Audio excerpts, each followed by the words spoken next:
जिस तरह से दाऊद पाकिस्तान का हो गया, वैसे ही लॉरेंस गैंग भी उनके भरोसे तो नहीं है। कहीं कोई पॉलिटिकल गेम तो नहीं चल रहा है। 104 मासूम भारतीय लोगों के हाथ पांव बेड़ियों से बंधे थे और अमेरिकी उन्हें गंदी गंदी गालियां दे रहे थे। भारत सरकार के लिए यह सिर्फ एक क्राइम केस नहीं, बल्कि राष्ट्रीय सुरक्षा का सवाल बन चुका है।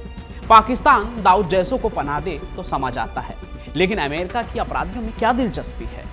कहीं इन अपराधियों और अमेरिकी सरकार के बीच कोई गोपनीय समझौता तो नहीं हो रहा है? रात के अंधेरे में जब अमेरिका की गलियों में सन्नाटा पसरा था, तभी भारतीय एजेंसियों के दफ्तरों में हलचल मची थी, क्योंकि 5 फरवरी की सुबह पंजाब के अमृतसर एयरपोर्ट पर अमेरिका की वो जहाज उतरने वाली थी जिसमें 1 या 2 नहीं बल्कि 104 भारतीय कैद थे, जिनके हाथ में हथकड़ी और गले और पांव में बेड़ियां थी। ये वो लोग थे जो चोरी छिपे डंकी के रास्ते काम और पैसे की तलाश में अमेरिका पहुंचे थे। और तो और ऐसे और भी कई लोग आने बाकी हैं और आ भी रहे हैं, हथकड़ी से बंधे हुए। पर मेरा सवाल कुछ और है, और हो सकता है कि यही आपका सवाल भी हो, कि जब अमेरिका सैकड़ों भारतीयों को किसी अपराधी से भी बुरी तरह टॉर्चर करते हुए भारत भेज सकता है, तो फिर जो अपराधी उनके यहां मौज कर रहे हैं उन्हें वो क्यों नहीं भेज देते हैं भारत?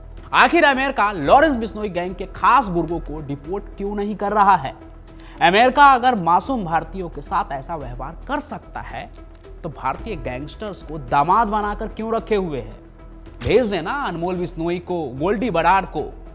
आखिर वो इन खतरनाक गैंगस्टर पर इतनी मेहरबानी क्यों कर रहा है? कहीं जैसे पाकिस्तान दाऊद को पाल रहा है, वैसे ही कहीं अमेरिका लॉरेंस बिश्नोई के नेटवर्क का इस्तेमाल तो नहीं करना चाहता है? लॉरेंस बिश्नोई अपराध जगत का नया डॉन। आपको तो पता ही है, भारत में लॉरेंस बिश्नोई गैंग का नाम लेते ही लोगों की रूह कांपती है। सिद्धू मूसेवाला और बाबा सिद्दीकी की हत्या, सलमान के घर पे फायरिंग और धमकी से लेकर पंजाब और हरियाणा में फैले उनके नेटवर्क तक, इस गैंग ने अपराध की दुनिया में अपनी जड़ें इतनी गहरी जमा ली है। लेकिन इस कहानी का सबसे खतरनाक मोड़ तब आया जब गैंग के 2 सबसे अहम खिलाड़ी गोल्डी बराड़ और अनमोल बिश्नोई अमेरिका पहुंच गए। वैसे ऐसा भी नहीं है कि इन्हें पकड़ने के लिए कुछ नहीं हो रहा है, कागजी कार्रवाई तो जमकर हो रही है। NIA यानी नेशनल इन्वेस्टिगेशन एजेंसी ने हाल में ही अमेरिका को एक डोजियर सौंपा है, जिसमें यह साफ किया गया है कि गोल्डी और अनमोल ने फर्जी दस्तावेजों के जरिए अमेरिका में शरण ली है। ये दोनों ही गैंगस्टर भारत में हत्या, फिरौती और हथियारों की तस्करी जैसे मामलों में वांटेड हैं।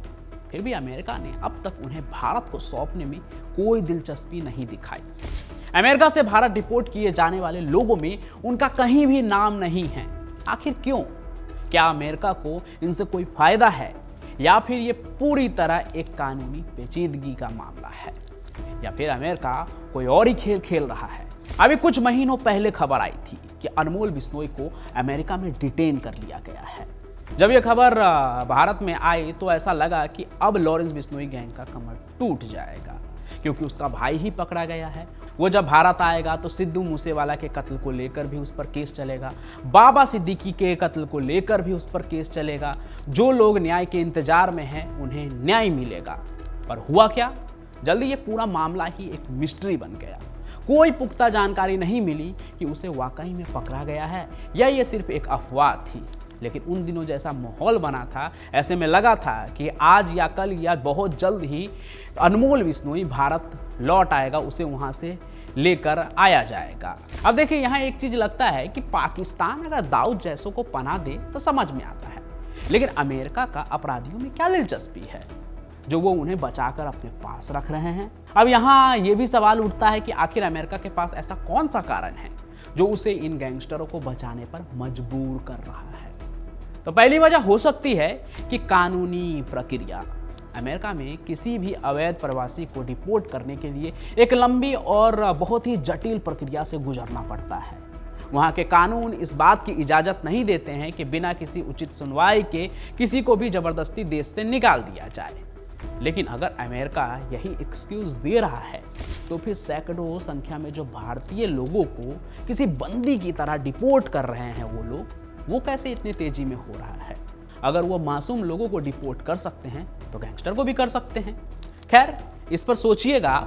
हम बढ़ते हैं दूसरी वजह की ओर। क्या कहीं इन अपराधियों और अमेरिकी सरकार के बीच कोई गोपनीय समझौता तो नहीं हो रहा है? देखिए, अमेरिका अपने राष्ट्रीय और अंतर्राष्ट्रीय फायदे के लिए कई बार अपराधियों को शरण देता रहा है, बशर्ते कि वो किसी न किसी तरीके से उसके काम आ सके फ्यूचर में। तो क्या गोल्डी और अनमोल, जो कि लॉरेंस बिश्नोई गैंग के अहम मेंबर है, मेन मेंबर है लॉरेंस के बाद, कहीं उनको लेकर भी कुछ ऐसा ही मामला तो नहीं है? क्या अमेरिका इन्हें भारत को सौंपने से पहले इनसे कोई सीक्रेट डील कर रहा है? अगर ऐसा है तो ये सवाल भारतीय खुफिया एजेंसी को परेशान कर रहे होंगे, और करना भी चाहिए, क्योंकि मौजूदा वक्त में लॉरेंस बिश्नोई गैंग भारत में वो आपराधिक ताकत बनकर उभर रहा है जो कभी दाऊद था। तो ऐसा भी हो सकता है कि जैसे पाकिस्तान दाऊद को भारत के खिलाफ इस्तेमाल करता है, वैसे कल को अमेरिका भी इनके नेटवर्क का इस्तेमाल हमें अंदर से कमजोर करने के लिए करे। अब आते हैं तीसरी वजह पर।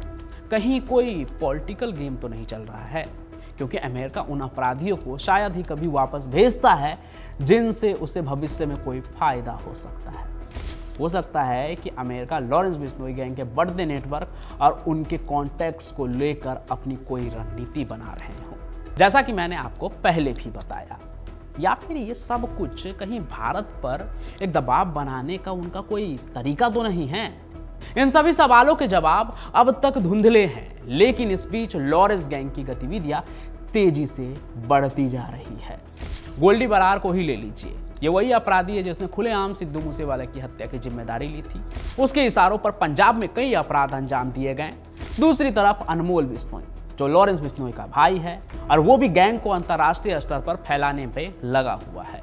हालांकि भारत सरकार ने अमेरिका को इस मामले में लगातार चेतावनी दी है, और FBI के नए हेड काश पटेल भारतीय मूल के हैं। तो इससे भी उम्मीद जगी थी कि शायद अब अमेरिकी एजेंसियां इस मुद्दे पर गंभीर होंगी, लेकिन अभी तक कोई ठोस कार्रवाई होती नहीं दिख रही है।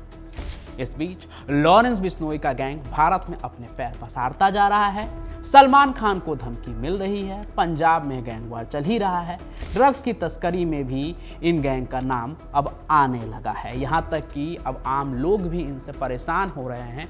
पिछले दिनों हुई एक कहानी मैंने सुनाई थी, जिसमें आपने देखा कि एक सोशल एक्टिविस्ट को लॉरेंस बिश्नोई गैंग की तरफ से धमकी मिल रही थी।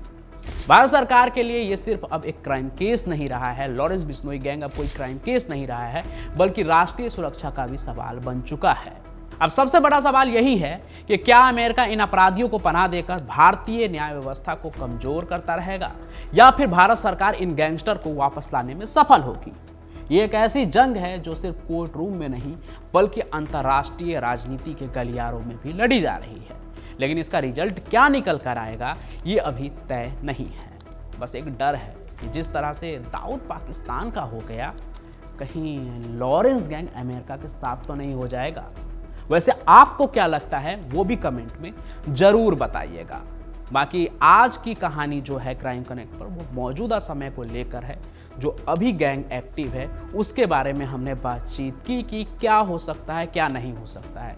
इस पर आप जो भी सोचते हैं कमेंट कीजिए। आज की इस कहानी को लाइक कीजिए, ज़्यादा से ज़्यादा शेयर कीजिए, और जो लॉरेंस बिश्नोई के समर्थन में भी कमेंट लिखते रहते हैं, उनके लिए भी ये सवाल है कि आखिर आप लोगों को क्या लगता है, क्यों अमेरिका में ही वो लोग जाकर छिप रहे हैं, बच रहे हैं?